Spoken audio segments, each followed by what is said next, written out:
Donc, les amines, j'ai déjà fait l'appel tout à l'heure, donc je ne les refais pas tout de suite. Hein. J'attends de voir si quelqu'un sort. Et après, je vais faire l'appel pour voir si vous êtes toujours là. Donc, les amines. Les amines sont des composés de nouveaux fondamentaux en chimie. Ici, j'en parle pas trop. Je vous en parle simplement parce que je vais faire le lien avec les acides aminés tout à l'heure. Et finalement, avec les liens, après 3 ans de chimie, je peux m'accrocher à la biologie pour vous dire que les acides aminés sont les briques, les monomères, comme vous savez maintenant, pour former qui forment les protéines. Donc finalement, on passe du monde de l'inorganique au monde vivant. Non, pardon, du monde de la chimie, organique même, au monde vivant. Donc, les amines sont les composés qui présentent un azote lié à un carbone. L'azote peut être lié à 2 autres hydrogènes. Vous savez que l'azote peut faire 3 liaisons. Donc l'azote lié au carbone et puis à 2 autres hydrogènes. Dans ce cas, vous avez que le carbone est lié à un NH2. Par exemple, vous pouvez avoir CH3NH2. Alors, dans ces cas-là, vous avez une amine qui présente ce groupe NH2 qui s'appelle primaire, quand l'azote est lié à un seul carbone. Nomenclature, je vous en parle très brièvement, mais de nouveau, à partir de la chaîne carbonée plus importante, on ajoute à la fin le nom amine. Donc ça, c'est la méthanamine. Si c'était CH3, CH2, NH2, on aurait l'éthanamine.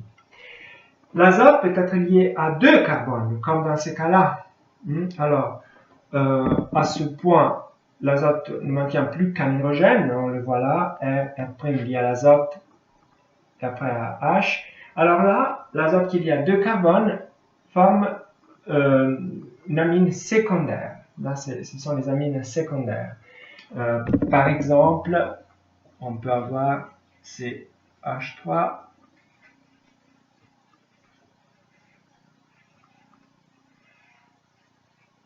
voilà.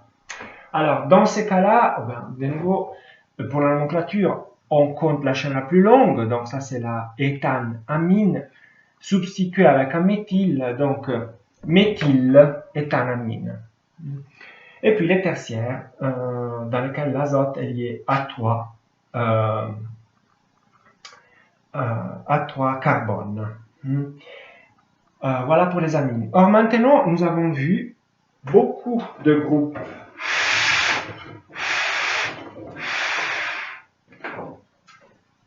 différents. On a vu les acides carboxyliques qui sont caractérisés par le groupe COOH. On a vu les esters.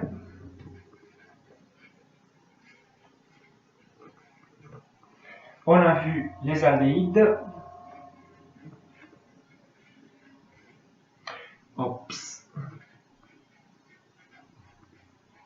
Pardon. On a vu les cétones.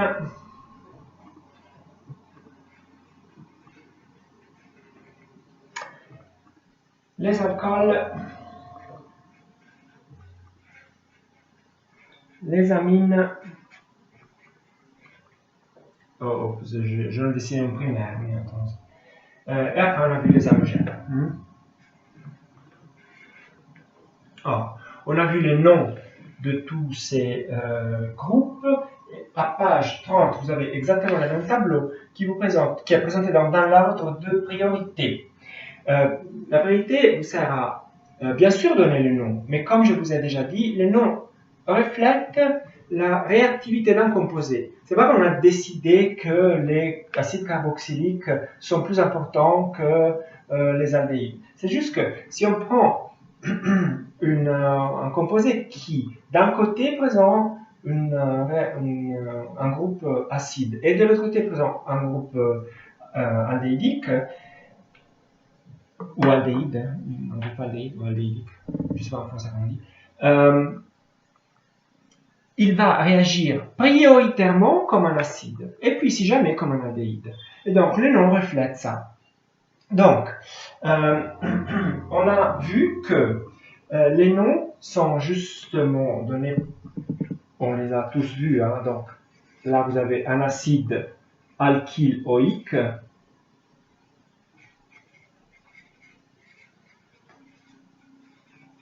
donc méthane-OIque,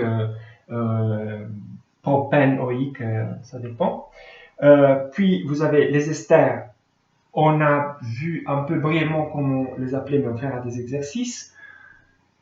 Les aldéhydes terminent par... Non, bon, le nom des esters est quand même carboxylate de alkyle. Hein? Donc, par exemple, méthanoate de éthyle. Les aldéhydes terminent par al, les cétones par on, les alcools par ol, les amines par amine. Et quand on a un halogène, comme le chloro, par contre, il est tellement pas important, relativement, qu'on les met au début du nom, par exemple, un chloropropane. Par contre, si on a plusieurs groupes sur un seul composé, alors ceux qui viennent après, dans l'ordre de priorité, passent en deuxième plan par rapport à ceux qui sont plus hauts. Et dans ce cas-là, il prend donc ils sont nommés par un préfixe bien avant la fin du nom. Donc, les acides sont toujours prioritaires comme les esters. Donc là, il n'y a pas de problème.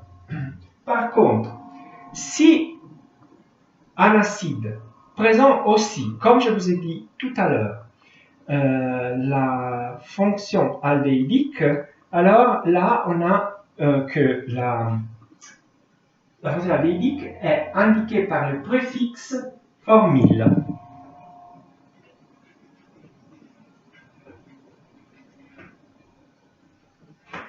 La fonction cétone est indiquée par oxo. La fonction alcoolique, je vous l'ai déjà dit, par hydroxy. La fonction amine par aminon. Et l'halogène reste, comme on l'a dit, hein, donc halogénon.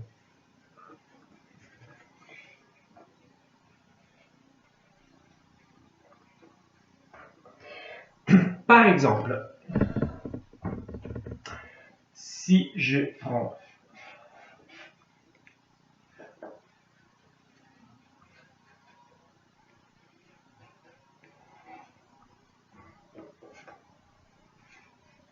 ce composé qui présente une fonction acide, une fonction cétone et une fonction alcoolique, alors la priorité on la donne à la fonction acide.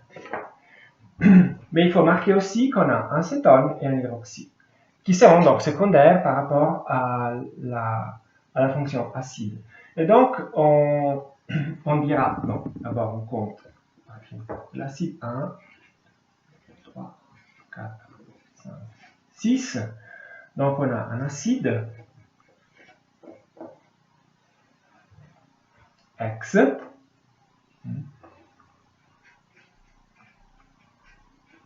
Il n'y a pas de double liaison, et donc ça sera un OIC. Mais avant, dans le nom, il faut indiquer que En 5, on a un hydroxy.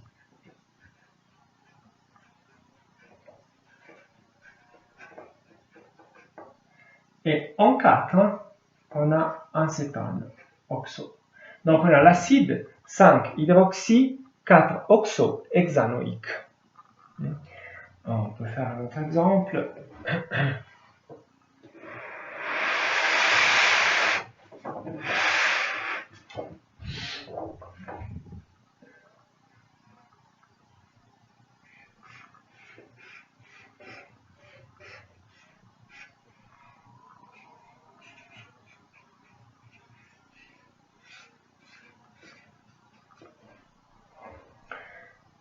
Donc, de nouveau, un acide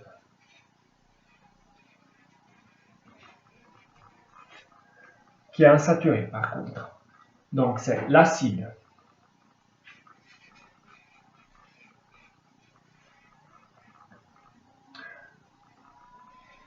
oct 5N oïque avec une amine sur 7. Donc, 7 aminos oct 5N oïque. Et je me rappelle qu'une fois, on était dans le cours de biochimie et là, il y avait on aimait bien la prof, mais il y avait une remplaçante à un certain moment qui nous parlait justement des acides aminés que vous avez déjà vu en biologie. Alors, les acides aminés, effectivement, sont des acides qui présentent aussi la fonction amine. Et la prof, pour nous dire que les deux fonctions étaient quand même les deux fondamentales, nous a dit, oui, alors on les appelle des acides aminés, mais si vous voulez, on les appelle aussi aminoacides. Et il y a eu quand même quelques étudiants qui s'est un peu rébellés parce que voilà, il y a la règle. Et comme je vous ai dit, cette règle a un sens, dans le sens que ça reflète la réactivité de ce composé. Donc ils ont tout de suite dit non, madame, ce sont des acides remplacés avec des amines. Je voulais vous dire aussi que non remplacés, qui ont une fonction aussi amine. Le fait de, comme je vous ai toujours dit que la partie importante du nom vient à la fin. Effectivement, là, on voit qu'on a affaire avec un acide. C'est vrai, dans les langues latines, on commence à appeler cette composé avec acide. Donc, il semblerait que mettre au début le nom acide, c'est contradictoire par rapport au fait qu'on doit mettre la partie importante du nom à la fin. Mais cela, c'est seulement pour les langues latines, français et italien, du moins, je ne sais pas en espagnol. En anglais, dans les langues en anglais, acide sera mis à la fin. Donc, oic et acide, on dit. Voilà pour les priorités des fonctions. Maintenant, je me rends compte que mon polycopier commence avec les acides aminés à page 30, mais moi, je n'ai pas la suite. J'espère de vous l'avoir donné et que c'est seulement mon polycopier. Autrement, je vais vous passer de quelque façon les 3 pages qui me manquent sur les acides aminés. 2-3 pages. À la prochaine.